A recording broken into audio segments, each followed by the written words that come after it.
Screen दिख रही है या नहीं? Yes sir. ओके, ऐसा देखो क्या होता है, हमने जो बिजनेस प्रोसेसेस देखी थी उसमें क्या क्या देखा, मतलब ऐसा मेथोडोलॉजी जो देखी थी उसमें क्या क्या था। फर्स्ट क्या था, project preparation, project project preparation. Second क्या था इसमें, इस business blueprint, business blueprint. Third था इसमें यस रियलाइजेशन। देन फोर्थ था इसमें final preparation. Yes yes final preparation. Fifth था इसमें go live. Yes go live and support. Okay, go live and support, ये सभी हमने देखा था। तो देखो अभी क्या हो रहा है यहाँ पे तुम्हें क्या करना पड़ता है, रियलाइजेशन की फेज में तुम्हें क्या करना पड़ता है, एसीपी का सॉफ्टवेयर तुम्हें कस्टमाइज करना होता है। तो एसीपी का सॉफ्टवेयर कस्टमाइज करने के लिए क्या करना पड़ेगा, इस तरह से ये सॉफ्टवेयर रहेगा तुम्हारा, इसमें तुम्हें लॉग इन करके कस्टमाइजेशन उसमें स्टार्ट करना पड़ेगा। लेकिन देखो जैसे ही लॉग इन तुम इसमें करोगे तो इसमें क्या होता है, यहाँ पे तुम्हें दिखेगा, मतलब जैसे मान लो अभी ये हमारा सर्वर है। ओके, तो इस पे जैसे आप क्लिक करोगे तो देखो सबसे पहले लॉग इन करते समय तुम्हें यहाँ पे पूछा जाएगा क्लाइंट। ओके, क्लाइंट तुम्हें यहाँ पे क्या यूज करना है ये तुम्हें पूछा जाएगा, राइट। इसके बाद तुम यहाँ पे यूजर आईडी पासवर्ड लेके लॉग इन कर सकते हो। लेकिन सबसे इंपॉर्टेंट अभी इसमें क्या है, जब तुम किसी भी प्रोजेक्ट पे वर्क करते हो तो इसमें ये जो क्लाइंट है तो ये एक इंपॉर्टेंट रोल प्ले करता है यहाँ पे। क्यों रोल इंपॉर्टेंट रोल प्ले करता है ये यहाँ पे, तो देखो क्या होता है, जब तुम यहाँ पे रियलाइजेशन की फेज में इंप्लीमेंटेशन स्टार्ट करते हो, या जैसे इसके अलावा मान लो तुम इनहांसमेंट कर रहे हो या तुम किसी सपोर्ट प्रोजेक्ट पे वर्क कर रहे हो, तो जो हमने पांच टाइप के जो प्रोजेक्ट देखे थे ना उसमें से किसी भी टाइप के प्रोजेक्ट पे अगर तुम वर्क कर रहे हो तो तुम्हें एक चीज यहाँ पे पता होनी चाहिए, और वो क्या है, system landscape. Okay, system, yes क्या होगा ये, सिस्टम लैंडस्केप, या इसे क्या कहा जाता है, प्लेटफॉर्म इंडिपेंडेंट आर्किटेक्चर। क्या कहा जाता है इसे, प्लेटफॉर्म इंडिपेंडेंट आर्किटेक्चर। और देखो ये क्या होता है, दो आर्किटेक्चर जो एसीपी के आर्किटेक्चर दो तरीके से दो होते हैं। एक कौन सा है, सिस्टम लैंडस्केप, या इसे कहा जाता है प्लेटफॉर्म इंडिपेंडेंट आर्किटेक्चर। और सेकंड जो होता है वो होता है technical architecture. Okay, technical architecture ये कौन सा रहेगा, सिस्टम लैंडस्केप या प्लेटफॉर्म इंडिपेंडेंट आर्किटेक्चर, और उसके बाद होता है टेक्निकल आर्किटेक्चर। ओके, तो देखो इसमें क्या होता है, अभी जिस पहले हम ये देख लेते हैं टेक्निकल आर्किटेक्चर, पहले तो समझ लेते हैं एग्जैक्टली क्या होता है इसमें। टेक्निकल आर्किटेक्चर में क्या होता है, यस देखिए इसमें R1 R2 R2 R3 होते हैं। इसमें क्या होता है, इसमें R1 R2 R3, ये क्या होते हैं, R1 R2 एसएपी के वर्जन्स भी है और ये टेक्निकल आर्किटेक्चर भी है। मतलब R3 जो है इसमें से R3 मतलब एसीपी का जो प्रोडक्ट है, एसीपी के प्रोडक्ट में एक R3 प्रोडक्ट भी है, और ये R3 क्या है, टेक्निकल आर्किटेक्चर भी है, राइट। अब ये क्या होता है एग्जैक्टली, टेक्निकल आर्किटेक्चर मतलब क्या होता है ये तो इसमें तीन लेयर्स होते हैं। कितने लेयर्स होते हैं इसमें, तीन। फर्स्ट कौन सा है इसमें से, प्रेजेंटेशन। ओके, फर्स्ट कौन सा है, प्रेजेंटेशन। सेकंड लेयर है इसमें एप्लीकेशन लेयर, इस देखो इसे क्या कहा जाता है, लेयर। ओके, या टीयर कहोगे या लेयर कहोगे उसे। Okay, presentation, okay presentation layer, application, इस एप्लीकेशन लेयर, और थर्ड होता है इसमें database layer. Okay, database layer, ये इस तरह से तीन तरह के लेयर्स इसमें होते हैं, किसमें, टेक्निकल आर्किटेक्चर में। और देखो ये वर्क कैसे करता है फिर, तो जैसे देखो ये टेक्निकल आर्किटेक्चर जो क्या रहेगा ये, तो ये इस तरह से रहेगा, जैसे मान लो ये जो है तुम्हारा ये रहेगा फर्स्ट प्रेजेंटेशन लेयर, इसके बाद अगेन यहाँ पे रहेगा एप्लीकेशन लेयर, और यहाँ पे थर्ड रहेगा डेटाबेस लेयर। ओके, इस तीन मतलब ये जो तीन लेयर है, इस तीन लेयर के बेसिस पे या इस टेक्निकल आर्किटेक्चर के बेसिस पे या टेक्निकल आर्किटेक्चर के प्रिंसिपल पे एसीपी का सॉफ्टवेयर जो ये वर्क करता है। कैसे वर्क करेगा फिर, जैसे देखो फर्स्ट जो इसमें से प्रेजेंटेशन लेयर, प्रेजेंटेशन लेयर मतलब क्या होगा तो ये जो फर्स्ट तुम्हें दिख रहा है ये इसमें से रहेगा प्रेजेंटेशन लेयर। और अभी प्रेजेंटेशन लेयर अगर तुम यहाँ पे सिस्टम में देखोगे तो कौन सा रहेगा, जब तुम यहाँ पे लॉग इन करोगे, एक मिनट,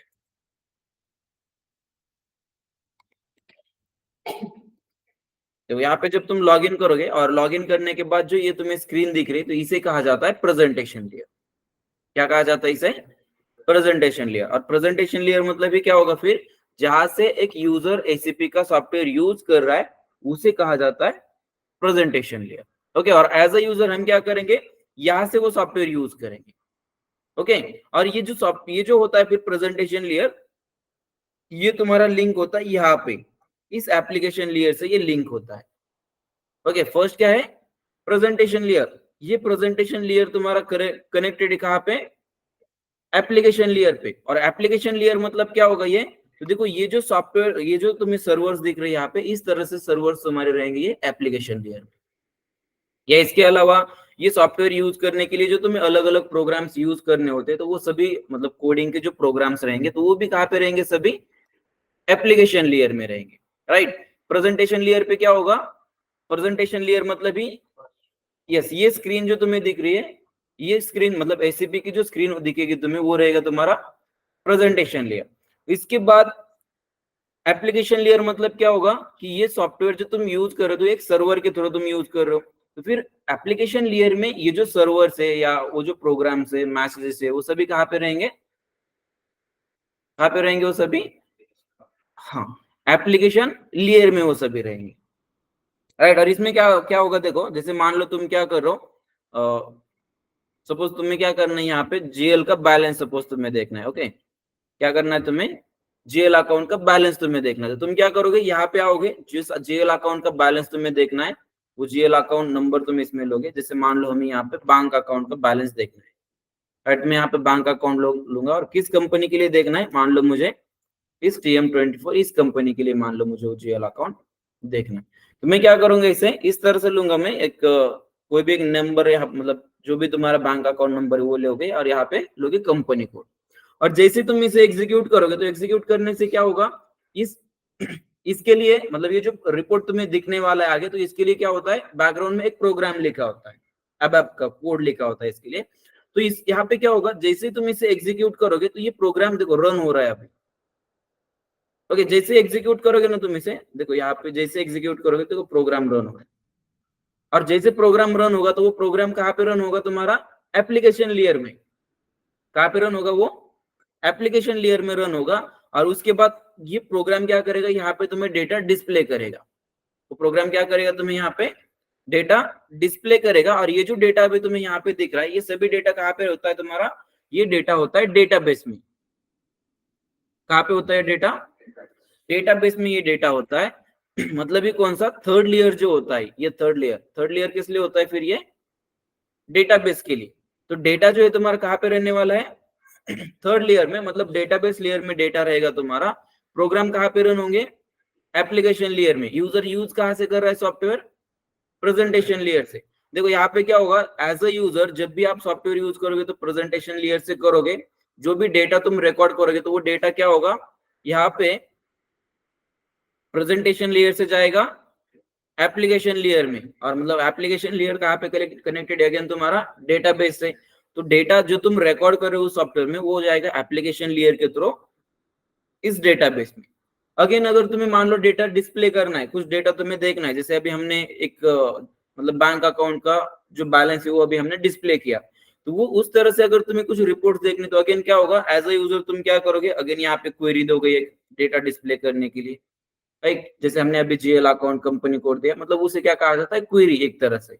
ओके, डेटाबेस में, डेटाबेस के लिए तुम क्या करोगे, एक कमांड दोगे कोई भी। और इसके बाद क्या होगा, ये डेटा डिस्प्ले होने के लिए ये जो कोड रहेंगे यहाँ पे तुम्हारे एप्लीकेशन प्रोग्राम में, वो यहाँ पे वो प्रोग्राम रन होगा। और वो प्रोग्राम क्या करेगा, जो भी तुमने इनपुट दिया है, तो उस इनपुट के लिए कोई डेटा यहाँ पे अवेलेबल है या नहीं, वो चेक करेंगे यहाँ पे प्रोग्राम।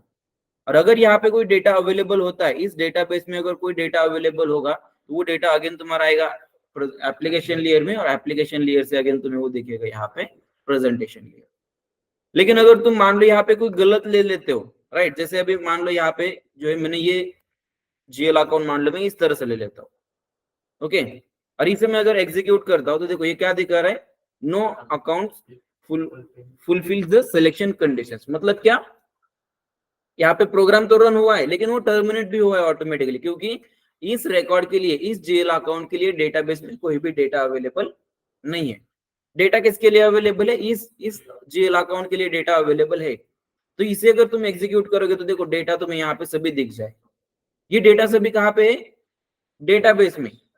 कहाँ पे रहेगा सभी डेटा? डेटाबेस में ये सभी रहेगा। ओके, देखो आप मतलब ये जो है R3 प्रिंसिपल ये क्या इंडिकेट करता है यहाँ पे? तो यहाँ पे 3 लेयर्स रहने वाले। फर्स्ट में जो है यूजर वर्क करेगा, सेकंड में तुम्हारे प्रोग्राम सर्वर्स मैसेजेस रहेंगे। अभी जैसे देखो यहाँ पे जो अगर तुम्हें डेटा डिस्प्ले होता है, देखो यहाँ पे मैसेज दिखता है तुम्हें। ये सभी जो मैसेजेस वगैरह होते हैं कहाँ पे? एप्लीकेशन लेयर में। थर्ड वाला जो है डेटाबेस, उसमें क्या रहेगा? डेटा रहेगा। याद रहेगा ये सभी? ये कहाँ पे होता है वो सभी? ये टेक्निकल, टेक्निकल आर्किटेक्चर या R3 आर्किटेक्चर भी तुम इसे कह सकते हो। ओके, और इस R3 आर्किटेक्चर पे एसएपी का सॉफ्टवेयर वर्क करता है। और अभी इसमें से देखो ये जो प्रेजेंटेशन लेयर जो हम यूज कर रहे हैं, तो इस प्रेजेंटेशन लेयर के लिए S/4HANA में 2 ऑप्शन अवेलेबल। पहले ईसीसी में क्या था? एक ही ऑप्शन अवेलेबल था। प्रेजेंटेशन लेयर मतलब क्या होता है? ये स्क्रीन। तो एसएपी का सॉफ्टवेयर जो अभी तुम 2 तरीके से यूज कर सकते हो। एक तो तुम यूज कर सकते हो GUI, और सेकंड तुम्हारे पास ऑप्शन है फ्यूरी।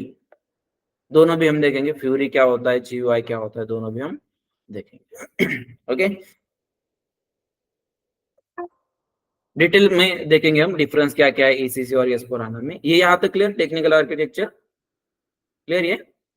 ओके, अब इसके बाद देखो क्या होता है सिस्टम लैंडस्केप। इस सिस्टम लैंडस्केप में क्या होता है? 3 तरह के सिस्टम्स होते हैं। इसमें क्या होता है? 3 तरह के सिस्टम्स होते हैं। टेक्निकल आर्किटेक्चर जो इसमें क्या है? 3 लेयर्स है। कौन कौन से? प्रेजेंटेशन, एप्लीकेशन और डेटाबेस, टेक्निकल आर्किटेक्चर में। और सिस्टम लैंडस्केप या प्लेटफॉर्म इंडिपेंडेंट आर्किटेक्चर जो इसमें क्या है? 3 तरह के सिस्टम है। क्या इसमें सिस्टम है? कितने? 3। कौन कौन से फिर वो? फर्स्ट इसमें से इस डेवलपमेंट, सेकंड इसमें, एक मिनट, इसे तुम कहोगे डेवलपमेंट सिस्टम या क्लाइंट भी कह सकते हो। ओके, इसे क्या कहोगे? डेवलपमेंट सिस्टम या क्लाइंट। और क्लाइंट मतलब क्या? अभी जो मैंने तुम्हें दिखाया था 100 200 लॉग इन करते समय जो हमें एंटर करना पड़ता था, देखो ये वाला। एक मिनट। ओके, इसे इसमें क्या होता है? डेवलपमेंट सिस्टम या क्लाइंट तुम उसे कहोगे। देखो यहाँ पे जब तुम लॉग इन करते हो तो लॉग इन करते समय देखो तुम्हें क्लाइंट एंटर करना होता है। ओके, ये क्लाइंट मतलब ही क्या होता है? डेवलपमेंट सिस्टम, क्वालिटी सिस्टम या प्रोडक्शन सिस्टम। इस क्लाइंट से डिसाइड होता है कि तुम किस तरह के सिस्टम में लॉग इन करो। तुम डेवलपमेंट में कर रहे हो, क्वालिटी टेस्ट में कर रहे हो या प्रोडक्शन में कर रहे हो। वे डेवलपमेंट, क्वालिटी टेस्ट या प्रोडक्शन क्या होता है वो भी आगे देखते हैं। Right, yes. तो ये फर्स्ट है डेवलपमेंट सिस्टम, सेकेंड इसमें क्वालिटी और test system.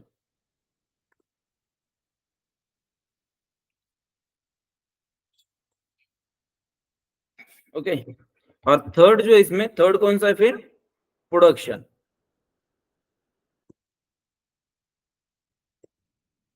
Okay, production system या इसे तुम कहोगे क्लाइंट।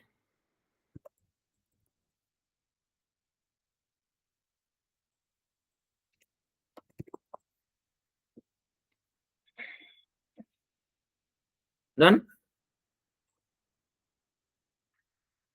क्या होगा ये डेवलपमेंट सिस्टम, बता सकते हो?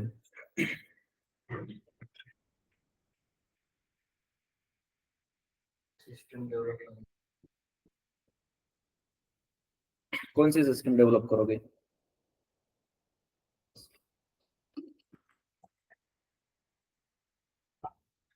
यस, देखो डेवलपमेंट सिस्टम क्या होता है? ये डेवलपमेंट सिस्टम एग्जैक्टली तो हमने क्या देखा था यहाँ पे? प्रोजेक्ट की जो फेसेस थी उसमें से रियलाइजेशन में हमें क्या करना होता है? एसीपी का सॉफ्टवेयर हमें कस्टमाइज करना होता है। राइट, ये जो फेस है, ये जो रियलाइजेशन की फेस है, इसमें हमें क्या करना होता है? एसीपी का सॉफ्टवेयर कस्टमाइज करना होता है। और अगर तुम्हें ये सॉफ्टवेयर कस्टमाइज करना है तो इसके लिए तुम्हें क्या करना पड़ेगा? ये वाला क्लाइंट तुम्हें यूज करना पड़ेगा, डेवलपमेंट क्लाइंट। डेवलपमेंट क्लाइंट या डेवलपमेंट सिस्टम किस लिए यूज किया जाएगा फिर? अगर तुम्हें एसीपी के सॉफ्टवेयर में कुछ कस्टमाइजेशन करना है, कुछ डेवलपमेंट अगर करनी है, तो उस समय तुम यूज करोगे डेवलपमेंट क्लाइंट। और अभी यहाँ पे क्या होता है? क्लाइंट के लिए क्या होगा? नंबर्स रहेगा। ओके, जैसे मान लो यहाँ पे फर्स्ट जो क्लाइंट है तुम्हारा, मान लो इसके लिए कुछ नंबर है और वो नंबर मान लो कुछ इस तरह से। ओके, क्लाइंट जो होता है ना, क्लाइंट का जो नंबर रहेगा कोई भी एक हो सकता है, 000 से लेकर 999 तक कोई भी एक नंबर तुम क्लाइंट को दे सकते हो, 3 डिजिट का कोई भी नंबर क्लाइंट को हो सकता है। अभी इसमें से जो फर्स्ट जो क्लाइंट है मान लो तुम्हारा डेवलपमेंट क्लाइंट है मान लो तुम्हारा 200। डेवलपमेंट क्लाइंट के लिए नंबर कितना है, सपोज 200। अगेन इसमें जो क्वालिटी टेस्ट क्लाइंट है वो है मान लो 100, और यहाँ पे थर्ड जो है मान लो वो है 800। और इस तरह से तुम्हारे 3 क्लाइंट है। अभी जब तुम रियलाइजेशन करोगे तो रियलाइजेशन में क्या करना है, फिर तुम्हें जो बिजनेस ब्लूप्रिंट बनाई थी उसी बिजनेस ब्लूप्रिंट के बेसिस पे तुम्हें एसएपी का सॉफ्टवेयर कस्टमाइज करना है। तो वो कस्टमाइजेशन तुम कहाँ पे करोगे, डेवलपमेंट क्लाइंट में तुम वो कस्टमाइजेशन करोगे। कहाँ पे करोगे, वो डेवलपमेंट क्लाइंट में। और लॉगिन फिर तुम्हें करना पड़ेगा, अगर तुम्हें डेवलपमेंट क्लाइंट यूज करना है तो क्या करना पड़ेगा, लॉगिन करते समय तुम्हें ये वाला जो नंबर रहेगा क्लाइंट नंबर वो यूज करना पड़ेगा। जैसे यहाँ पे अभी मैंने जो किया था, राइट। जैसे अभी मान लो मुझे क्या करना है, कौन से क्लाइंट में लॉगिन करना है मुझे, डेवलपमेंट, राइट। तो डेवलपमेंट क्लाइंट में लॉगिन करने के लिए मैं यहाँ पे लूंगा 200। यहाँ पे जो भी मेरी यूजर आईडी रहेगी, यूजर आईडी लेंगे, ओके, इस तरह से, और इसमें लॉगिन करेंगे। लॉगिन करने के बाद देखो अभी डेवलपमेंट सिस्टम जो है तुम्हारा, डेवलपमेंट क्लाइंट जो तुम्हारा ओपन हो चुका है। और जो भी फिर तुम्हारी बिजनेस ब्लूप्रिंट में रिक्वायरमेंट गैदर की थी तुमने इम्प्लीमेंटेशन करने के लिए, उस रिक्वायरमेंट की बेसिस पे तुम ये एसएपी का सॉफ्टवेयर कस्टमाइज कर सकते हो, राइट। और इसके बाद क्या होता है, देखो सॉफ्टवेयर मान लो तुमने कस्टमाइज किया है, यहाँ पे रियलाइजेशन के फेज में तुमने सॉफ्टवेयर कस्टमाइज किया है। इसके बाद क्या होता है, फाइनल प्रिपरेशन जो है, इस फाइनल प्रिपरेशन में हमें टेस्टिंग लेनी होती है। कौन कौन सी टेस्टिंग लेते हैं फिर हम, यस, यूनिट टेस्टिंग, करेक्ट, और हाँ, system integrated testing, SIT, UT, UT मतलब unit testing, SIT means system integrated testing, UAT user acceptance testing, yes, ये सभी टेस्टिंग हम लेते हैं कहाँ पे, फाइनल प्रिपरेशन में। और अभी मान लो तुम्हें क्या करना है, टेस्टिंग अगर तुम्हें लेनी है तो तुम्हें उस समय क्या करना पड़ेगा, फिर क्वालिटी एंड टेस्ट क्लाइंट जो है इसका तुम्हें यूज करना पड़ेगा। ओके, क्वालिटी टेस्ट क्लाइंट जो है इसका तुम्हें यूज करना पड़ेगा। और इस बार तुम्हें क्या करना पड़ेगा, फिर 200 में नहीं लॉगिन करना पड़ेगा, तुम्हें लॉगिन करना पड़ेगा 100 में। ओके, उसके लिए जो भी नंबर दिया है क्लाइंट के लिए उसमें तुम्हें लॉगिन करना। और देखो इसके बाद क्या होता है, जब तुम टेस्टिंग लेते हो, सभी टेस्टिंग अगर तुम्हारी करेक्ट आती है तो तुम क्या करते हो, वो सॉफ्टवेयर जो है यूजर को यूज करने के लिए दे देते हो। मतलब जिस कंपनी के लिए तुमने इंप्लीमेंट किया है उसे तुम वो हैंड ओवर करते हो। और उसके बाद वो कंपनी क्या करती है, उसके जो day to day business activities के ट्रांजेक्शन है वो रिकॉर्ड करना स्टार्ट करते हो उस एसएपी के सॉफ्टवेयर पे, राइट।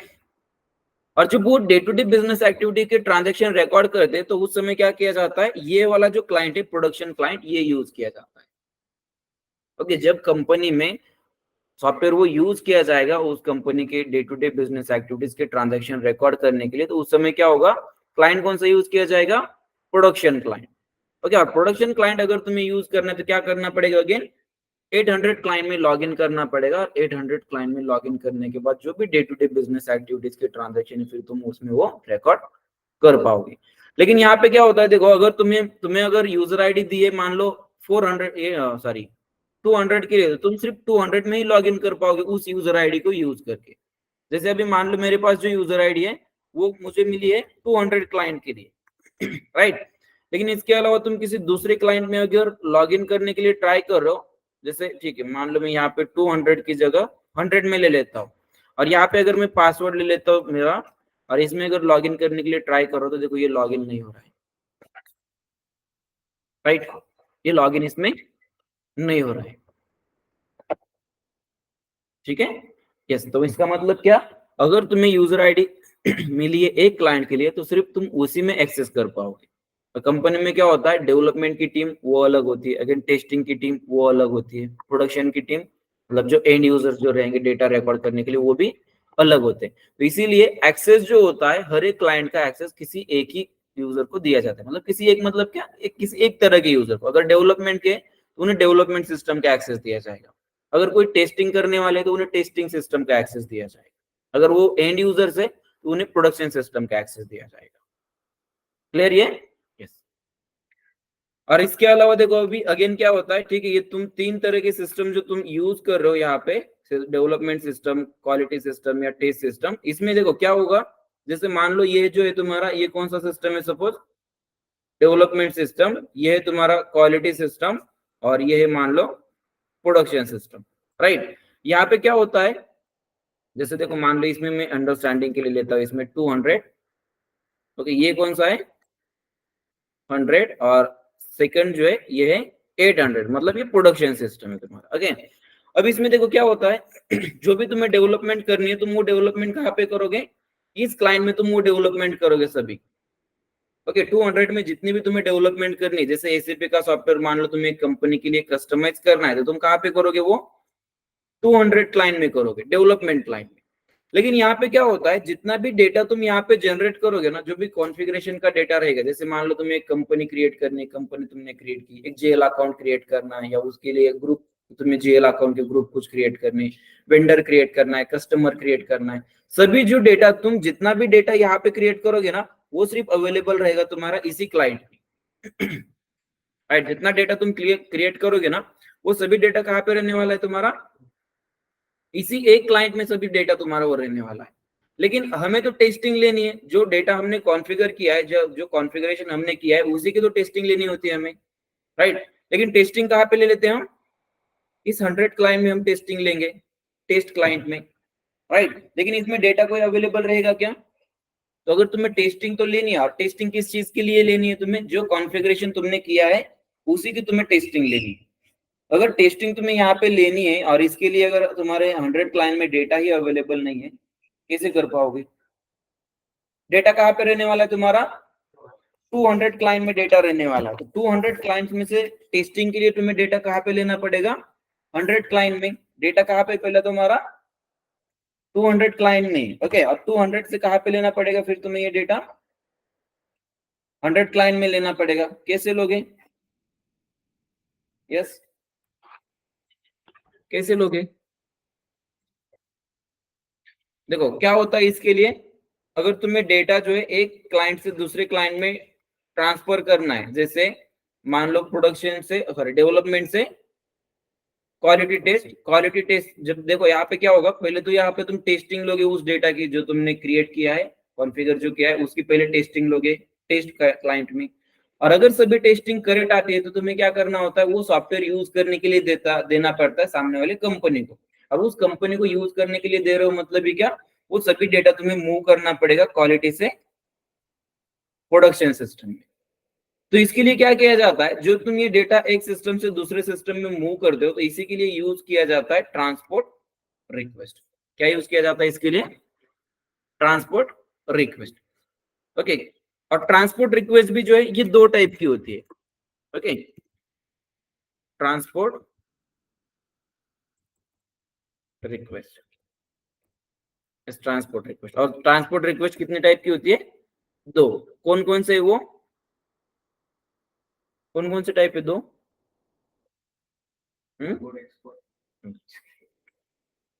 तो तुम ट्रांसपोर्टेशन का बता रहे हो, ट्रांसपोर्ट रिक्वेस्ट का हम देख रहे हैं, राइट। तो उसमें क्या क्या होता है, देखो दो टाइप होते हैं, कौन कौन से, फर्स्ट दो टाइप कौन कौन से, एक है work bench, okay, work bench request,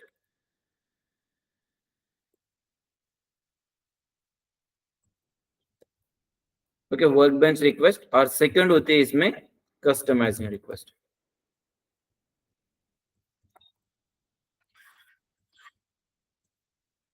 okay, work bench request and customising request, okay. ये दो तरीके की रिक्वेस्ट होती है। इसमें से ये जो होती है फर्स्ट, ये होती है क्रॉस क्लाइंट। क्या होती है ये, cross client, okay. First request जो होती है क्रॉस क्लाइंट, और सेकंड जो होती है कस्टमाइजिंग रिक्वेस्ट, ये होती है क्लाइंट स्पेसिफिक,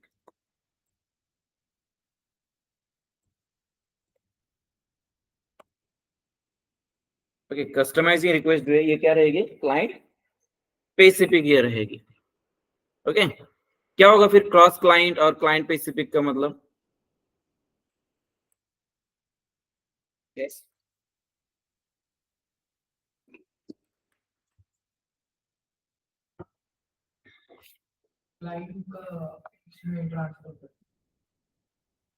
नहीं, देखो क्या होता है क्रॉस क्लाइंट मतलब क्या होगा, अगर कुछ डेटा तुम इस वर्कबेंच रिक्वेस्ट में जो डेटा तुम सेव कर रहे हो, जैसे मान लो तुम यहाँ पे वो डेटा जनरेट कर रहे हो, डेटा क्रिएट कर रहे हो यहाँ पे 200 क्लाइंट में, वो डेटा तुम सेव कर रहे हो मान लो वर्कबेंच रिक्वेस्ट में, तो तुमने डेटा तो जनरेट किया है या क्रिएट किया है तुमने 200 क्लाइंट में, लेकिन सेम डेटा जो है वो 100 में भी अवेलेबल होगा और 800 में भी अवेलेबल होगा ऑटोमेटिकली।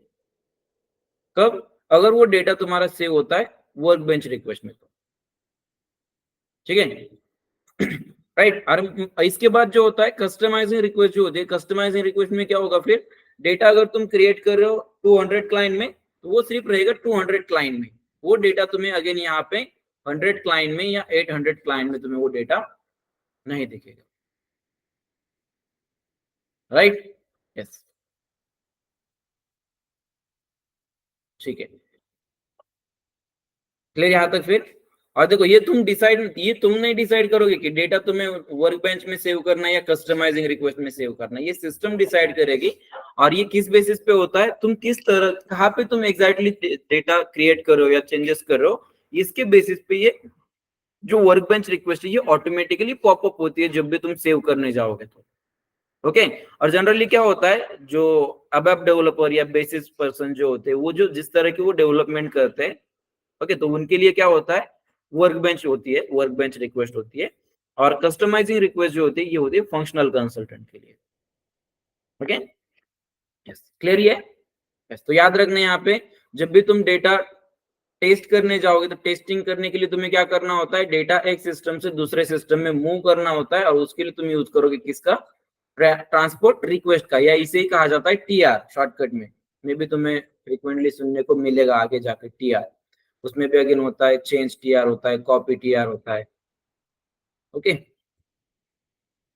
यस, यहाँ तक क्लियर, ओके।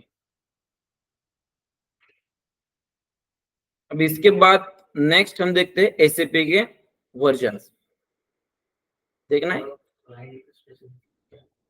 क्लाइंट स्पेसिफिक मतलब अगर तुम डेटा जनरेट करो यहाँ पे 200 क्लाइंट में तो वो सिर्फ रहेगा 200 क्लाइंट तक ही लिमिटेड रहेगा, राइट। जैसे अभी हम क्या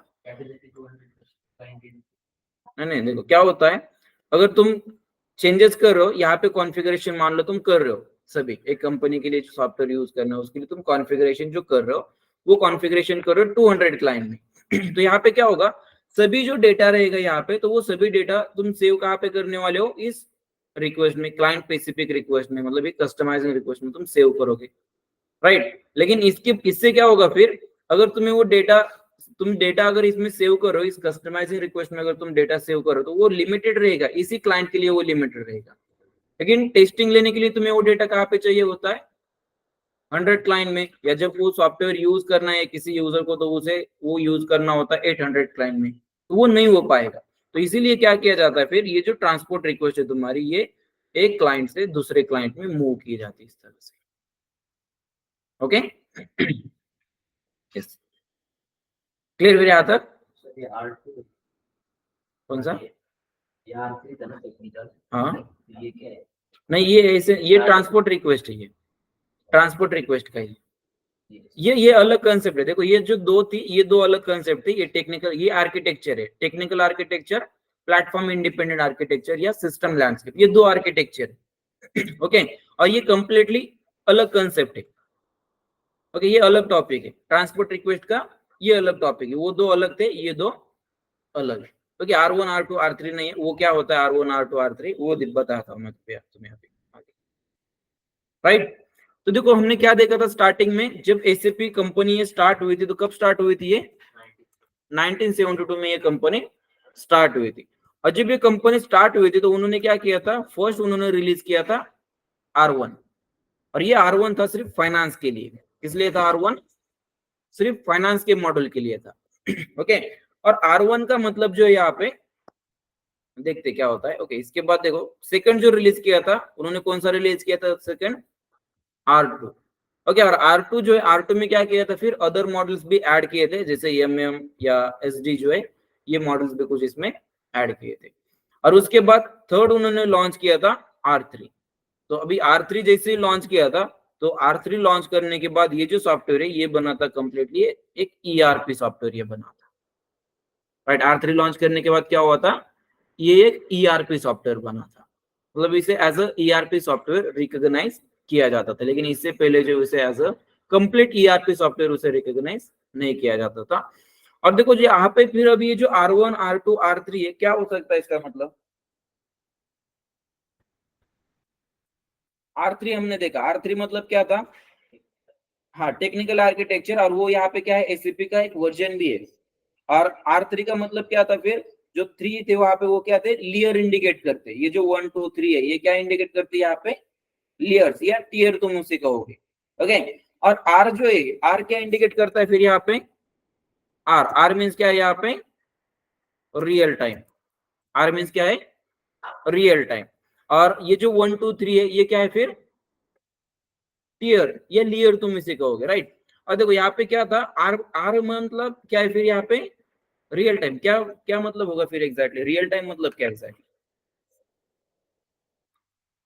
यस नींद लेके आया करे यार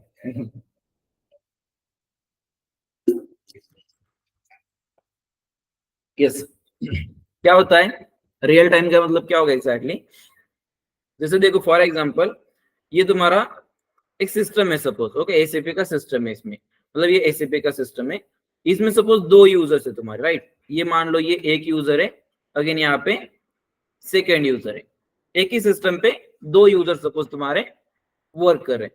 यहाँ पे क्या होगा, फर्स्ट यूजर जो है, फर्स्ट यूजर क्या करेगा, कोई डेटा जनरेट करेगा, मान लो इसने क्या किया है, इस यूजर ने क्या किया है, एक एंट्री मान लो कोई पोस्ट कर दी है, राइट। फॉर एग्जांपल इसमें कोई एक ऑफिस एक्सपेंसेस की जो एंट्री है वो मान लो इसमें इसने पोस्ट कर दी है किसी एक पर्टिकुलर अमाउंट की। तो क्या होगा, जैसे ही ये फर्स्ट यूजर जो है, फर्स्ट यूजर जैसे ही कोई एक एंट्री पोस्ट कर देगा, तो वही एंट्री जो है एट अ टाइम जैसे ये पोस्ट कर देगा, सेम उसी टाइमिंग को ये जो सेकंड यूजर है ये वो एंट्री देख पाएगा। मतलब डेटा जो है यहाँ पे रियल टाइम, रियल टाइम मतलब भी क्या, लाइव डेटा तुम कह सकते हो। कई बार क्या होता है, कुछ सिस्टम ऐसे होते हैं कि डेटा जो है उसमें पहले रिकॉर्ड किया जाता है और बाद में अगर तुम्हें देखना है, रिपोर्ट अगर देखनी है, तो उसके लिए कुछ टाइम के बाद वो तुम्हें सेव करने के बाद कुछ टाइम के बाद डेटा तुम्हें देखने लगता है, राइट। तो एसीपी में ऐसा है क्या, नहीं है, जैसे डेटा तुम जनरेट कर रहे हो, डेटा जब तुमने वो डेटा जनरेट किया है उसके बाद ही इंस्टेंटली तुम क्या कर सकते हो, वो डेटा डिस्प्ले भी कर सकते हो। मतलब डेटा लैगिंग इसमें है क्या, नहीं है, और इसीलिए इसे क्या कहा जाता है, रियल टाइम डेटा सिस्टम या रियल टाइम, ओके। मतलब रियल टाइम का मतलब क्या होगा फिर, जैसे फॉर एग्जांपल अगेन एक और एक एग्जांपल अगर आप यहाँ पे देखोगे तो क्या होगा, फर्स्ट यूजर जो है, मान लो ये यूजर क्या करता है, किसी वेंडर का पेमेंट जो है ये पोस्ट कर देता है, मान लो फर्स्ट यूजर, ओके। और वेंडर का पेमेंट जो है मान लो इसने क्या किया है, एक इनवॉइस पोस्ट किया है वेंडर पेमेंट के लिए 50,000, ओके। और जैसे ही इसने ये 50,000 का इनवॉइस पोस्ट किया, तो इसके बाद सेकंड मतलब इसकी सेकंड जो यूजर है वो सेकंड यूजर क्या कर सकता है, जैसे ही इसने पोस्ट किया ये इनवॉइस, तो उसी समय ये क्या कर सकता है, वो बैलेंस देख सकता है वेंडर का, और ये आउटगोइंग पेमेंट जो है रिलीज भी कर सकता है उसी समय, राइट। मतलब क्या है, डेटा यहाँ पे रियल टाइम है, ओके, यस।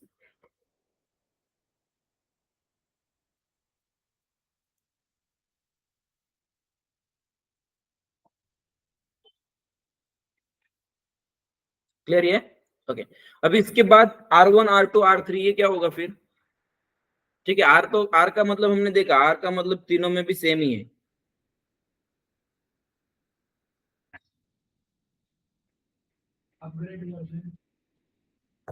अपग्रेड वर्जन तो है ही। देखो R1 मतलब क्या था, ये फर्स्ट वाला वर्जन था एसीपी का, R2 उसके बाद रिलीज किया, तो ये सीक्वेंस है जो भी मैं तुम्हें बता रहा हूँ। लेकिन देखो R1 में क्या था फिर, सिर्फ प्रेजेंटेशन लिया, R1 में क्या था, प्रेजेंटेशन लेयर। प्रेजेंटेशन लेयर मतलब क्या होता है, ऑलरेडी हमने देखा है। प्रेजेंटेशन लेयर मतलब कौन सा, ये एसीपी का जो सॉफ्टवेयर है, ये जो एसीपी का सॉफ्टवेयर है, इसे क्या मतलब, जो स्क्रीन तुम्हें ये दिख रही है इसे क्या कहा जाता है, प्रेजेंटेशन लेयर, ओके। ऐसे प्रेजेंटेशन लेयर है। और इसके बाद मतलब R1 जो था, फिर R1 में क्या था, सिर्फ प्रेजेंटेशन लेयर थी, और बाकी के चीजों के लिए फिर इस कंपनी को दूसरे कंपनी पे डिपेंड रहना पड़ता था, राइट। इसके बाद R2 जो है, R2 में क्या है, फिर दो लेयर्स आए इसमें, ओके। देखो यहाँ पे मैं मेंशन कर देता हूँ, ये क्या है, R1, ओके, R1 में क्या है सिर्फ फिर प्रेजेंटेशन लेयर, R1 में क्या है सिर्फ प्रेजेंटेशन लेयर। अगेन R2 जब रिलीज किया एसएपी ने तो उसमें क्या हुआ था, फिर दो लेयर्स थे। Okay, presentation layer plus application layer. Okay, presentation plus application, इस तरह से दो लेयर्स है इसमें। देखो ये फर्स्ट कौन सा था, प्रेजेंटेशन लेयर, इस प्रेजेंटेशन लेयर, और सेकंड कौन सा था, एप्लीकेशन लेयर। ये किस में थे फिर, R2 में। ओके, R2 में। और R3 जो था, फिर R3 में क्या हुआ था, फिर तीन लेयर्स थे। कौन कौन से, प्रेजेंटेशन, एप्लीकेशन और डेटाबेस, ये तीन लेयर्स रहेंगे किसमें, थर्ड में। ओके, R3 में। फर्स्ट कौन सा था फिर ये लेयर, प्रेजेंटेशन, एप्लीकेशन और डेटाबेस, इस तरह से तीन लेयर्स रहेंगे तुम्हारे किसमें, R3 मतलब R3 का जो वर्जन था उसमें, राइट। और ये अभी देखो R3 प्रिंसिपल जो ये क्या होता है वो भी हमने ऑलरेडी देखा है, राइट। इस तरह से जो है ये R1 R2 पहले एसएपी के सॉफ्टवेयर जो ये थे, राइट। और इसके बाद जो है देखो R1 R2 R3, इसके बाद फिर एसएपी ने क्या किया था अगेन 2004 में। ओके, अभी ये जो है आई थिंक ये जो R3 जो लॉन्च किया था, तो आई थिंक ये कुछ 91 या 92 में ये रिलीज किया था, 1991 या 92 में कुछ ये रिलीज किया था उन्होंने R3। और इसके बाद जो है 2004 में इन्होंने लॉन्च किया था ECC। क्या मतलब होता है ECC का, सुना है कभी, देखा है कहीं पे,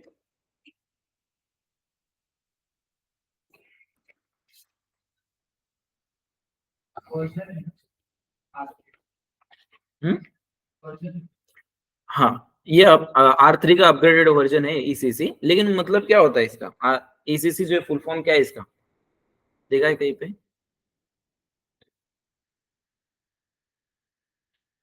इसे क्या कहा जाता है, इंटरप्राइज सेंट्रल कंपोनेंट या ERP सेंट्रल कंपोनेंट। ओके, और ये कब रिलीज हुआ था फिर ECC जो, ये कब रिलीज हुआ था, 2004 में ये रिलीज हुआ था। और लास्ट वर्जन जो आया था इसमें वो कौन सा था, नहीं ECC का ECC 6.0, ये लास्ट वर्जन था। ओके, मतलब देखो ECC की सीरीज जो ये कब स्टार्ट हुई थी, 2004 में ये स्टार्ट हुई थी। और इसमें बहुत सारे वर्जन जो है इसने इन्होंने रिलीज किए थे, राइट। जैसे ECC 4.2 4.1 4.5 बी, ये बी, ए बी सी, ऐसे बहुत सारे वर्जन जो इन्होंने ECC की सीरीज में लॉन्च किए थे, राइट। लेकिन इसके बाद लास्ट वर्जन जो था उनका, तो लास्ट वर्जन कौन सा था इसमें, इस ECC की सीरीज में, ECC 6.0, ये लास्ट वर्जन था, राइट। और ये लास्ट वर्जन जो आया था इन्होंने, ये कब कब आया था, तो देखो इसमें भी ठीक है, ये लास्ट वर्जन जो था। लेकिन इसके बाद क्या किया, तो उन्होंने कोई भी न्यू वर्जन जो अपडेट नहीं किया, इसमें वर्जन अपडेट नहीं किया उन्होंने। लेकिन क्या किया था, पैकेजेस रिलीज किए थे, इनहांसमेंट पैकेजेस, मतलब कुछ एडिशनल बिजनेस प्रोसेसेस जो है इस इनहांसमेंट पैकेज के थ्रू उन्होंने इंट्रोड्यूस की थी, मतलब ECC के सॉफ्टवेयर में, राइट। और ऐसे इनहांसमेंट पैकेज फिर उन्होंने कितने रिलीज किए थे, EHP 1 से लेकर 7 तक, मतलब ऐसे 7 इनहांसमेंट पैकेज जो है उन्होंने रिलीज किए थे। और लास्ट जो इनहांसमेंट पैकेज उन्होंने रिलीज किया था, तो वो रिलीज किया था उन्होंने 2009 में।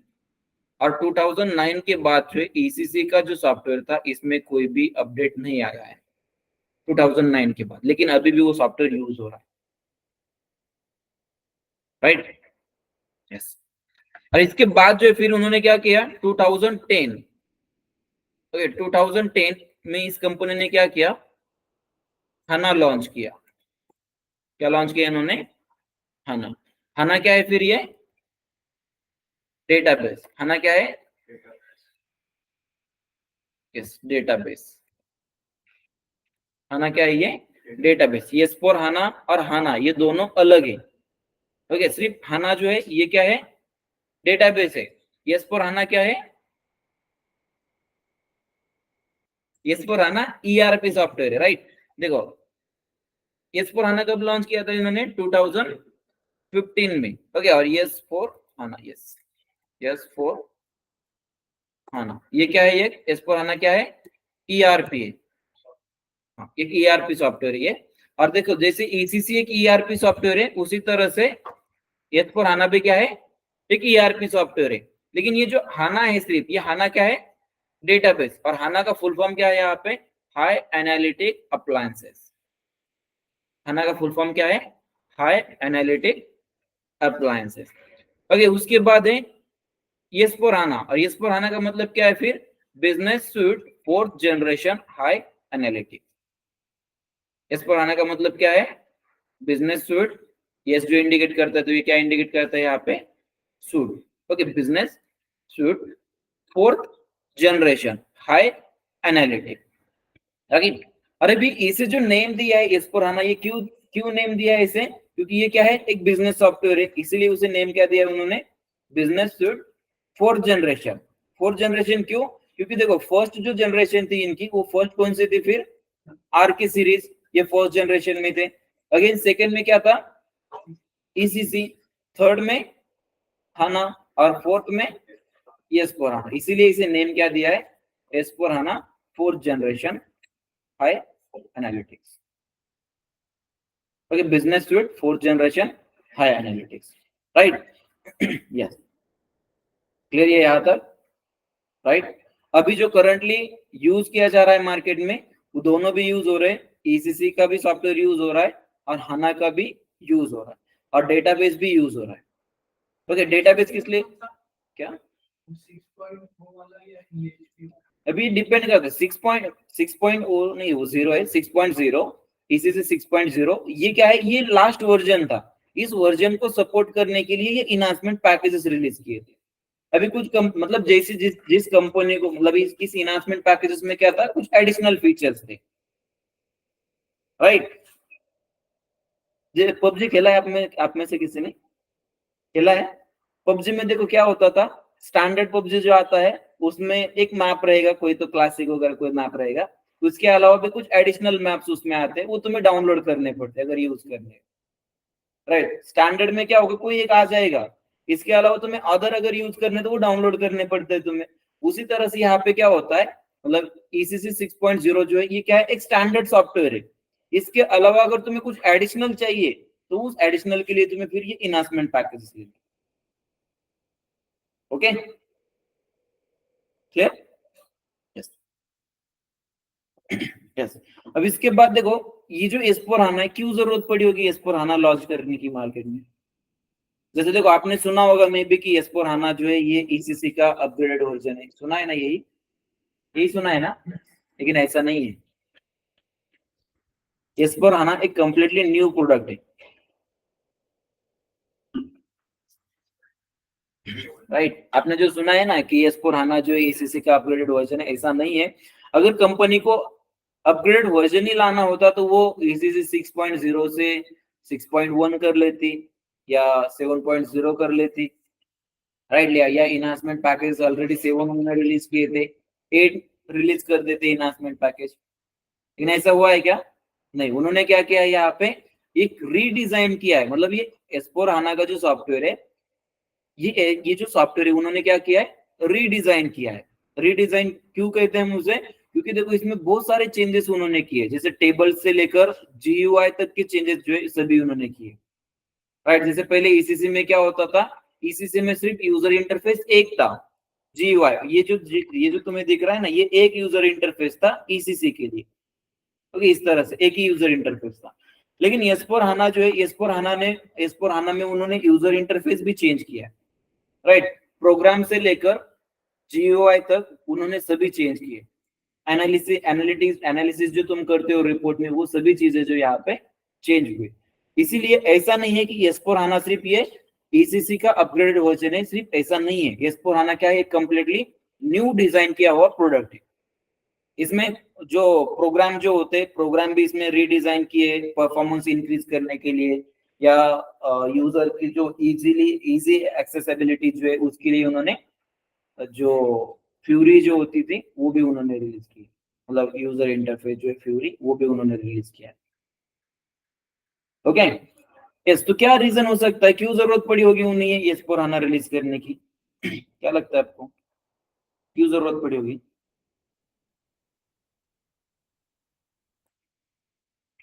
यस। यस। और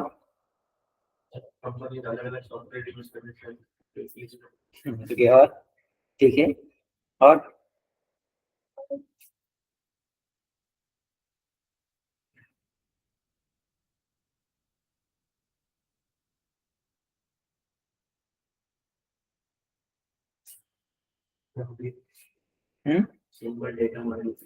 सर वो सिंपल डेटा 2010 मॉडल। में सिर्फ खाना डेटाबेस था, उसको कंप्लीट ईआरपी सॉफ्टवेयर किया रियल टाइम।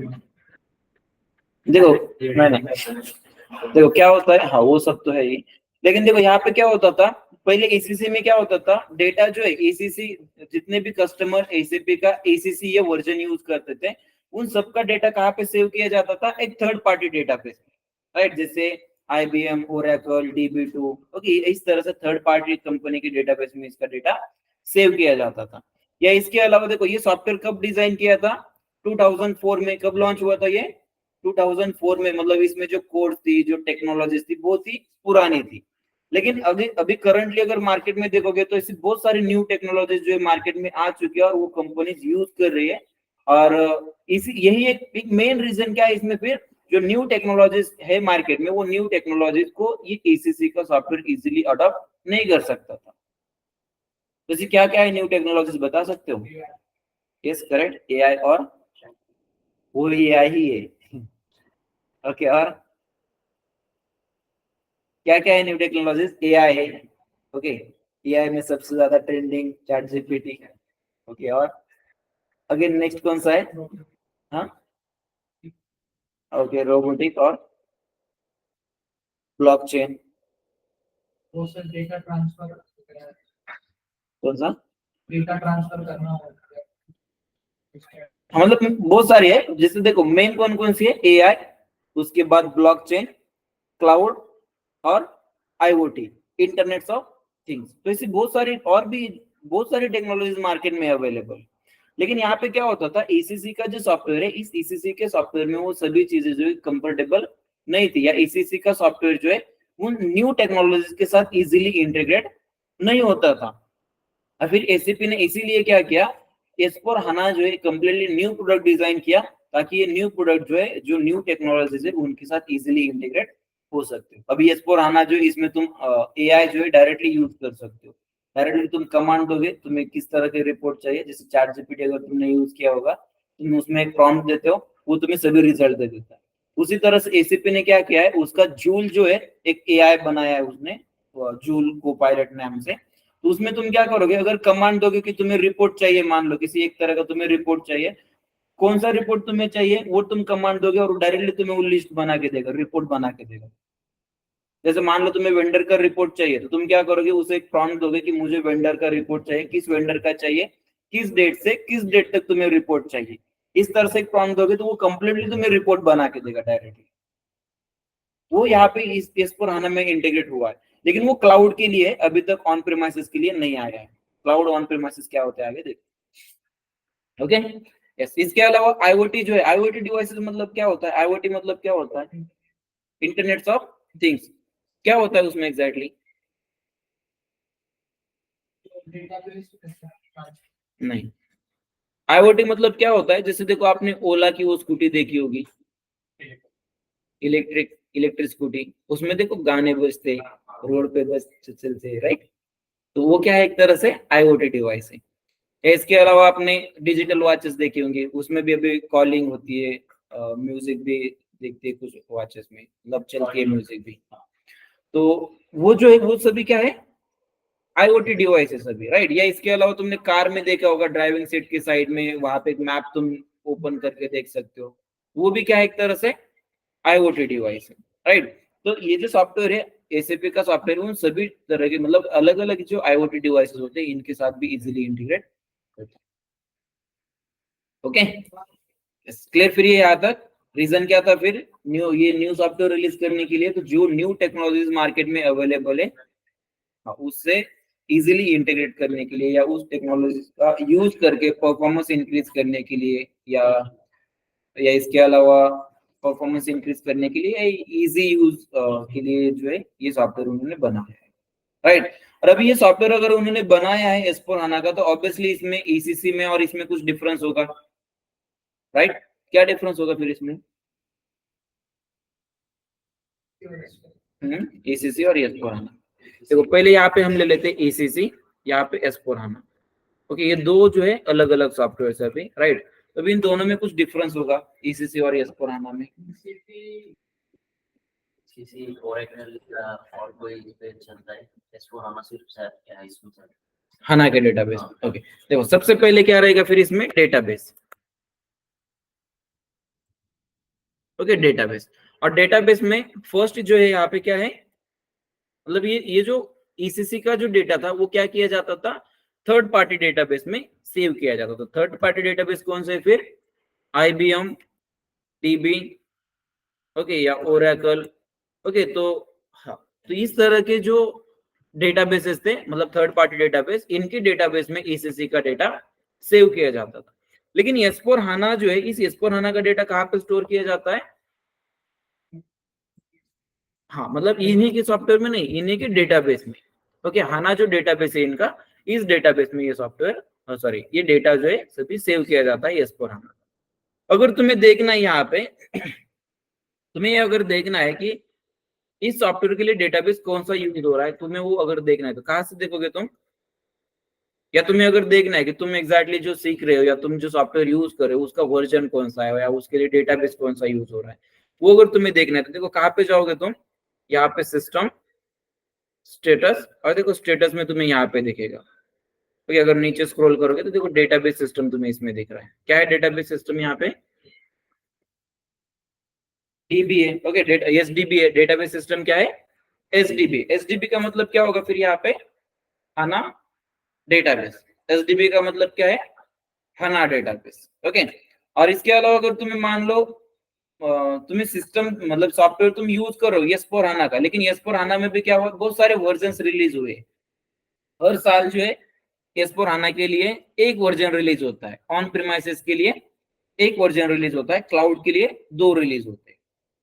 ओके, अभी हम जो यूज कर रहे हो कौन सा है? ऑन प्रीमाइसेस है। हम जो यूज कर रहे हो कौन सा है? On premises, right. तो देखो इसके लिए अगर तुम्हें वर्जन देखने की, एग्जैक्टली तुम जो यूज कर रहे हो उसका वर्जन अगर तुम्हें देखना है तो तुम यहाँ पे देख सकते हो, राइट, प्रोडक्ट वर्जन।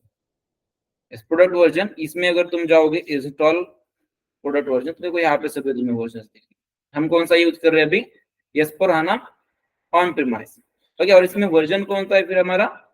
2023। ये लेटेस्ट वर्जन है 2023 का। अभी तक जो है 24 का वर्जन मार्केट में रिलीज नहीं हुआ, तो ये लेटेस्ट वर्जन आप देखने वाले हैं, ओके, 23 का। Okay, yes. और सेम ECC का अगर तुम चेक करोगे तो यहाँ पे तुम्हें क्या दिखने वाला है फिर? यहाँ पे सेम प्रोसेस रहेगी ECC का भी चेक करने के लिए, लेकिन ECC में तुम्हें यहाँ पे दिखेगा ओरेकल या जो भी अदर डेटा उसके लिए यूज हो रहा है। एक मिनट, इस यहाँ पे तुम्हें ECC के लिए क्या दिखेगा? डेटाबेस सिस्टम जो ECC के लिए तुम्हें दिखेगा कौन से? ओरेकल दिखेगा, या जो भी अगर अदर कोई यूज हो रहा है तो जो भी यूज हो रहा है उसके लिए वो तुम्हें यहाँ पे। ओके, क्लियर फिर यहाँ तक? अभी नेक्स्ट जो चेंज इसमें वो कौन सा है? UI मतलब क्या? User interface. ओके, UI मतलब क्या? User interface. और ECC के लिए यूजर इंटरफेस क्या था फिर? GUI का मतलब क्या है फिर? Graphical user interface. Okay, GUI मतलब क्या है? Graphical user interface. और ECC के लिए क्या होता था फिर? ये जो है ये ओनली वन इंटरफेस जो है ECC के लिए अवेलेबल, ये सिंगल जो है यूजर इंटरफेस ECC के लिए अवेलेबल था। लेकिन S4HANA के लिए दोनों भी अवेलेबल है। एक ये S4HANA अगर तुम्हें यूज करना है तो ये तुम यूज कर सकते हो GUI, या तुम इसे यूज कर सकते हो फ्यूरी में भी। GUI में भी यूज कर सकते हो या फ्यूरी में भी यूज कर सकते हो, राइट, क्लियर? ये अभी जो है ये जो हम देख रहे थे ये कौन सा है? ये GUI है। ओके, और अगर तुम्हें फ्यूरी में जाना है तो देखो फ्यूरी में जाने के लिए तुम ये वाला टी कोड जो ये यूज कर सकते हो, या अगर तुम डायरेक्टली यहाँ पे भी यूज करोगे ना फ्यूरी का टी कोड /n/UI2/FLP, ये इस तरह से टी कोड अगर तुम यहाँ पे यूज करोगे, एंटर करोगे, देखो ये वेब पेज पे ओपन होगा, हो रहा है। इस तरह से वार्निंग मैसेज आएगा यहाँ पे तुम्हें नॉट सिक्योर, इस तरह से। यहाँ पे अगेन जाना है एडवांस में, एडवांस के बाद कंटिन्यू। देखो यहाँ पे तुम्हें यूजर लेना पड़ेगा, जो भी यूजर आईडी है तुम्हारी वो यहाँ पे ले लो, राइट।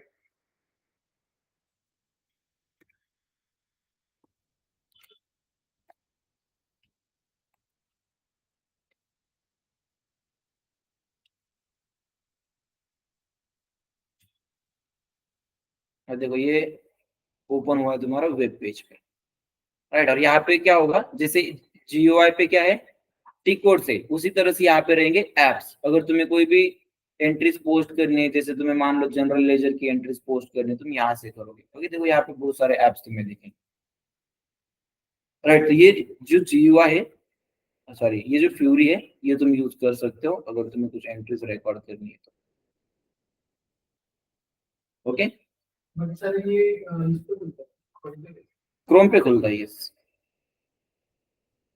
डायरेक्टली क्रोम से यूज कर सकते हो। और ये एक एडवांस चीज इन्होंने ऐड की यहाँ पे, क्योंकि पहले क्या होता था, एसीपी का सॉफ्टवेयर जो है तुम कहाँ पे यूज कर सकते थे, जहाँ पे तुम्हारा ये सॉफ्टवेयर इंस्टॉल है, सिर्फ वही से तुम ये सॉफ्टवेयर यूज कर सकते थे।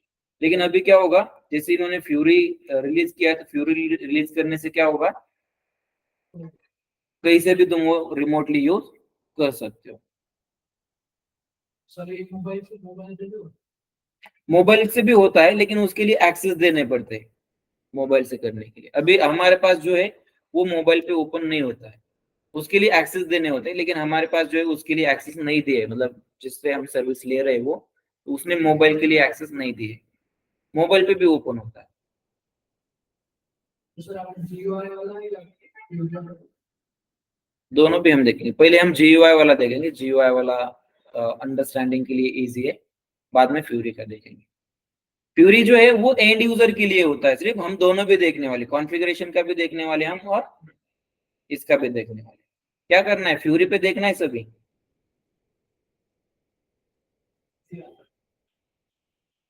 फ्यूरी पे अगर देखना है तो सभी मैं फ्यूरी पे भी दिखा सकता हूँ तुम्हें, पूरा A to Z, end to end पूरा। लेकिन फ्यूरी का क्या होता है, अभी जो जो डमी सॉफ्टवेयर जो हम यूज कर रहे हैं ना, प्रैक्टिस सॉफ्टवेयर, तो वो सभी जो है फ्यूरी पे अवेलेबल है ऐसा नहीं है। सभी सॉफ्टवेयर मतलब जो फ्यूरी पे अवेलेबल है ऐसा नहीं, सॉरी, सभी सॉफ्टवेयर में तुम्हें फ्यूरी का एक्सेस मिलेगा ऐसा नहीं है। अभी हमारे पास जो सर्वर है उसमें तो हमें फ्यूरी का एक्सेस है, लेकिन इसके बाद अगर तुम मतलब मान लो ये सॉफ्टवेयर की तुम्हारी जो एक्सपायर डेट जो है वो एक्सपायर हो जाती है, तुम किसी दूसरे से सॉफ्टवेयर मान लो ले लेते हो, तो उसमें सभी एक्सेस तुम्हारे पास रहेंगे ऐसा नहीं है। लिमिटेड एक्सेस भी वहां पे हो सकते हैं, लेकिन जीयूआई के एक्सेस जो है तुम्हें सभी सिस्टम में मिल जाएंगे। सर उसका फुल फॉर्म क्या है? किसका? फ्यूरी का कोई फुल फॉर्म नहीं है। फ्यूरी ये एक फ्लावर का नेम है। फ्यूरी क्या है, ये फ्लावर का नेम है, राइट। जैसे रोज, उस तरह से क्या है फ्यूरी, ये फ्लावर का नेम है। ओके, और उसी नेम के बेसिस पे उन्होंने क्या किया है, यहाँ पे लंच पैड जो है इनका, फ्यूरी लंच पैड जो है, उसे भी नेम दिया है उन्होंने फ्यूरी। ऐसे कोई मीनिंग नहीं है उसका। ओके, ऐसा। सेकंड जो इसमें, सेकंड क्या है फिर इसमें, यूज। यूज मतलब क्या, जैसे देखो ईसीसी का जो सॉफ्टवेयर है ये तुम कहाँ पे यूज कर सकते थे, सिर्फ लैपटॉप या पीसी, लैपटॉप या पीसी में तुम ये यूज कर सकते थे। लेकिन S/4HANA का जो सॉफ्टवेयर है ये तुम दोनों में तो यूज कर ही सकते हो, राइट। जैसे लैपटॉप या इसके अलावा पीसी, देन मोबाइल,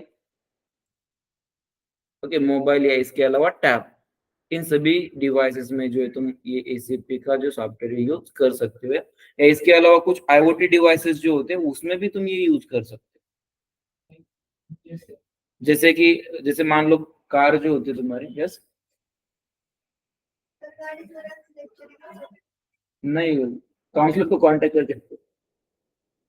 yes, जैसे देखो फॉर एग्जांपल आईओटी डिवाइसेस में चलता है, मतलब क्या, जैसे देखो कार जो होती है, कार के साइड में तुम्हें वो दिखेगा, मतलब जो स्क्रीन होती है, उसमें भी तुम ये सॉफ्टवेयर यूज कर सकते हो फ्यूरी के थ्रू। फ्यूरी के थ्रू तुम वहां पे भी यूज कर सकते हो। ओके, पहले क्या होता था, ईसीसी लिमिटेड था, और ईसीसी में क्या होता था, अगर तुम्हारे पास ये एसीपी का सॉफ्टवेयर इंस्टॉल है तो ही तुम ये यूज कर सकते थे, राइट। लेकिन S/4HANA में क्या होगा, यहाँ पे तुम कहीं से भी यूज कर सकते हो, किसी भी डिवाइस से तुम इसे यूज कर सकते हो, राइट। क्लियर है? इसके अलावा अगेन जो मेन चेंजेस है यहाँ पे, तो इस मेन चेंजेस इसमें अगेन है यूनिवर्सल जर्नल में।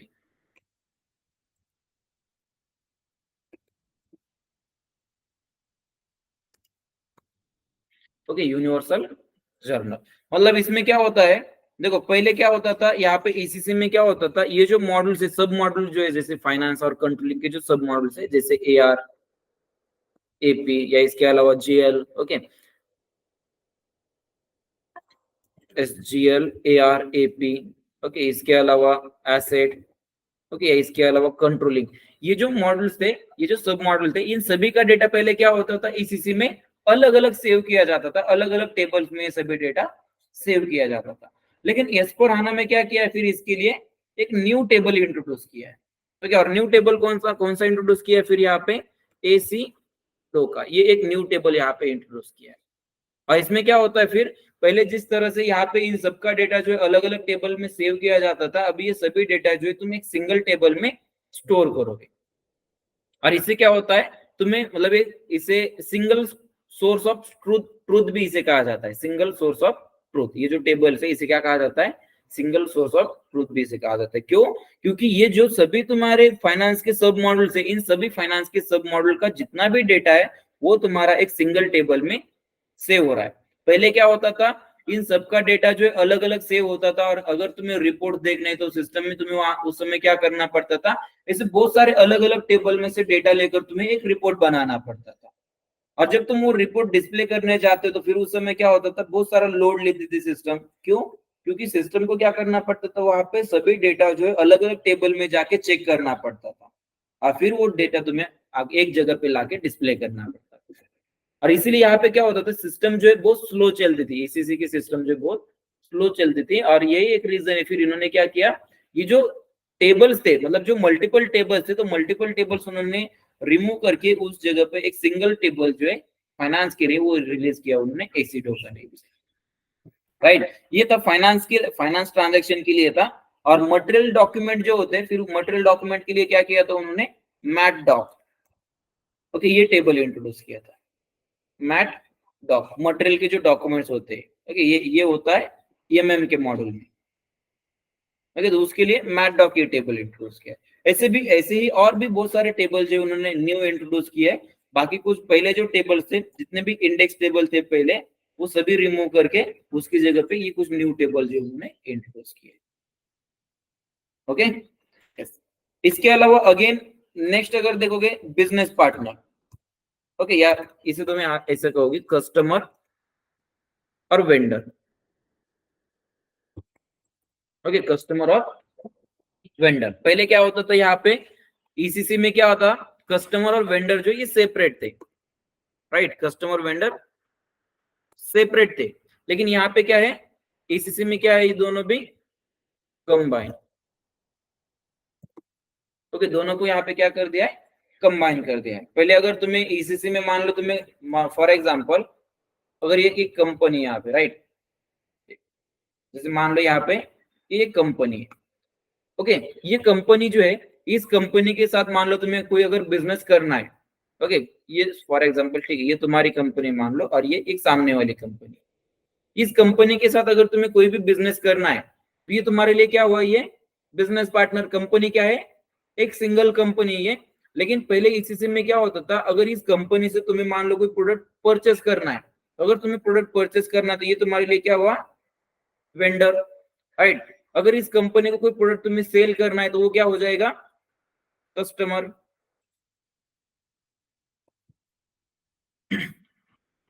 यस फर्स्ट ये क्या होगा, मटेरियल अगर परचेस करना है तो ये तुम्हारे लिए क्या रहेगा, वेंडर,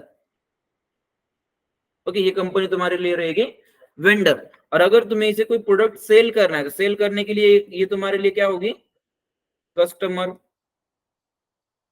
और ये तुम्हारे लिए हो जाएगी कस्टमर।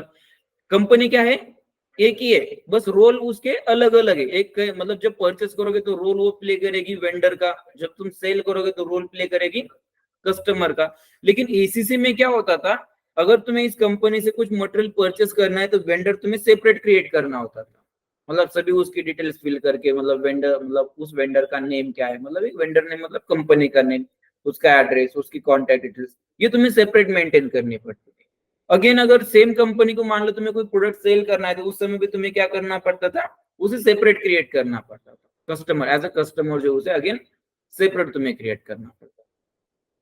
लेकिन यहाँ पे S/4HANA में क्या किया है, इसे कंबाइन कर दिया है, दोनों को भी, दोनों को क्या किया यहाँ पे कंबाइन कर दिया। और यहाँ पे अभी तुम्हें जो है अलग अलग ये इसे क्रिएट करने की जरूरत नहीं पड़ेगी। बिजनेस पार्टनर एक तुम क्रिएट करोगे, बिजनेस पार्टनर क्रिएट करने के बाद रोल तुम उसके मेंटेन करोगे। फिर से पहले क्या करोगे, बिजनेस पार्टनर मेंटेन करोगे, कंपनी जो रहेगी एक ही रहने वाली है तो उसका नेम, कॉन्टैक्ट डिटेल्स, एड्रेस, ये सभी क्या होगा, सेम रहेगा कस्टमर के लिए भी और वेंडर के लिए भी। तो उसे जो जनरल डेटा रहेगा उस जनरल डेटा के लिए तुम उसे क्रिएट करोगे एज अ बिजनेस पार्टनर। बाकी फिर उस बिजनेस पार्टनर के साथ अगर तुम्हें बिजनेस करना है, मान लो उससे तुम्हें कुछ मटेरियल परचेस करना है, फिर उसके बाद तुम्हें रोल मेंटेन करना पड़ेगा वेंडर का। कैसे किया जाता है ये सभी हम आगे देखने वाले। क्लियर ये? यस। पहले क्या था फिर इसी में वेंडर कस्टमर सेपरेट थे, S/4HANA में कंबाइन कर दिया है। ओके, और इसके अलावा और अगर आप देखोगे इसमें चेंज, अगेन इसमें मेन चेंज क्या है, ML मतलब material ledger. Okay, material ledger,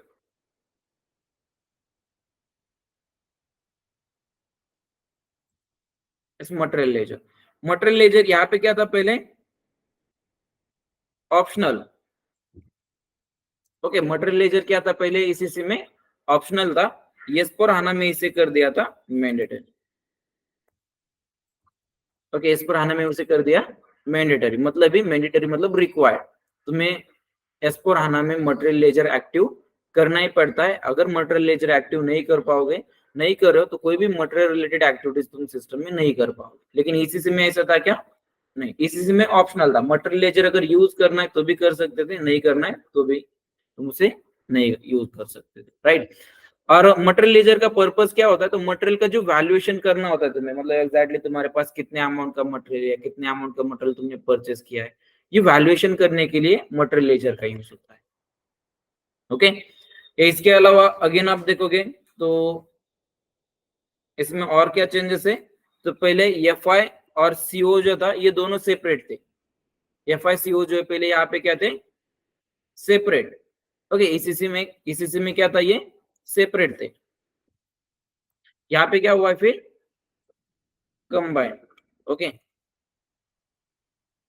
इस यहाँ पे दोनों FI CO ये दोनों को भी कंबाइन कर दिया और इसीलिए इसका नेम चेंज करके क्या हुआ अभी, फाइनेंस, S/4HANA फाइनेंस।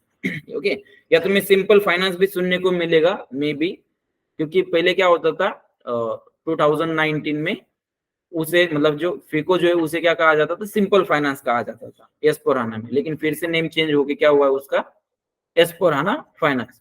लेकिन बहुत सारे लोग जो अभी भी उसे फिको के नाम से ही पहचानते हैं। ओके, बस दोनों भी याद रखना है, ये दोनों तीनों जो है फिको, सिंपल फाइनेंस या फाइनेंस, ये तीनों डिफरेंट नहीं है, लेकिन सेंट्रल फाइनेंस भी एक है। इसमें क्या होता है अगेन, सेंट्रल फाइनेंस वो अलग है। ओके, फिको, सिंपल फाइनेंस और फाइनेंस ये तीनों एक ही है। ओके, और सेंट्रल फाइनेंस ये अलग चीज है, ये अलग मॉडल है सेंट्रल फाइनेंस का। ओके, ये क्लियर। सेंट्रल फाइनेंस नहीं, वो अलग मॉडल है, फिको जैसे मॉडल है ना ये, उसी तरह से सेंट्रल फाइनेंस ही अलग मॉडल है। ओके, और इसके बाद देखो अगेन क्या होता है, जैसे क्रेडिट मैनेजमेंट जो है, क्रेडिट मैनेजमेंट, तो क्रेडिट मैनेजमेंट यहाँ पे क्या था, क्रेडिट मैनेजमेंट ECC में था SD के मॉडल में। क्रेडिट मैनेजमेंट कहाँ पे आता था पहले, SD के मॉडल में आता था, और वो अभी S/4HANA में वो आता है फाइनेंशियल सप्लाई चेन मैनेजमेंट, इस मॉडल में। ओके, इसके अलावा और भी बहुत सारे चेंजेस है, लेकिन ये मेन चेंजेस मैंने यहाँ पे कुछ मेंशन किए हैं। ओके, तो इसके अलावा और भी बहुत सारे चेंजेस है। कौन कौन से चेंजेस है, मतलब जो माइनर चेंजेस जो रहेंगे, मॉडल स्पेसिफिक जो चेंजेस रहेंगे हमारे, जैसे जैसे हम आगे जाएंगे वैसे हम वो देखेंगे आज। यहाँ तक क्लियर सभी? देखो ये क्वेश्चन जो है तुम्हें पूछ सकते हैं कि एसीसी और S/4HANA में क्या चेंजेस है। जो लिंक भेजी उसके ये सब प्लान ये भेजना है तुम्हें, जो मैंने मेंशन किया है सब ये भेजना है तुम्हें। ठीक है, भेज देता हूँ ग्रुप पे भेज देता हूँ। क्लियर फिर यहाँ तक? कोई डाउट, कोई क्वेश्चंस हो तो पूछ सकते हो। यूनिवर्सल जर्नल मतलब क्या होता है? जो भी अकाउंटिंग के ट्रांजैक्शंस होते हैं ना तुम्हारे, वो सिंगल टेबल में तुम रिकॉर्ड करते हो। इस एसीडो का जो है इसी क्या कहा जाता है? Universal journal. मतलब सभी अकाउंटिंग एंट्रीज के लिए सिंगल जर्नल। पहले क्या होता था, सभी के लिए अलग अलग था। जैसे जनरल लेजर की एंट्रीज अलग जगह करते थे तुम, अलग टेबल में करते थे। एआर की एंट्रीज अलग टेबल में, एपी की एंट्री अलग टेबल में, एए की एंट्री अलग टेबल में। तो पहले क्या था, अलग अलग टेबल्स थे, लेकिन अभी सबके लिए क्या है? एक ही टेबल है। हाँ, मतलब जो आइटम लेवल के लिए होता है, ये आइटम टेबल है। ये आइटम टेबल वगैरह क्या होता है वो तुम्हें जानने की इतनी जरूरत नहीं है अभी स्टार्टिंग में। तो ये जो टेबल होता है किस लिए होता है? आइटम डेटा सेव करने के लिए होता है। और इस सिंगल टेबल में सभी डेटा तुम सेव करते हो। ओके, और इसीलिए इसे क्या कहा जाता है? Universal journal. ओके, और कुछ? यस, ये तुम्हें भेज देता हूं मैं, देख लेना। अगर कोई डाउट्स आता है, कुछ क्वेश्चंस आते हैं इसमें, तो नेक्स्ट लेक्चर में। ओके, और इसके अलावा मैं तुम्हें लिंक भी भेज देता हूँ, सॉफ्टवेयर इंस्टॉल कर लो। कल ही भेजने वाला था लेकिन नहीं भेज पाया मैं, आज भेज देता हूँ। डाउनलोड करके रखो, मंडे को हम इंस्टॉल करेंगे और मंडे से हमारा प्रैक्टिकल स्टार्ट होगा। नहीं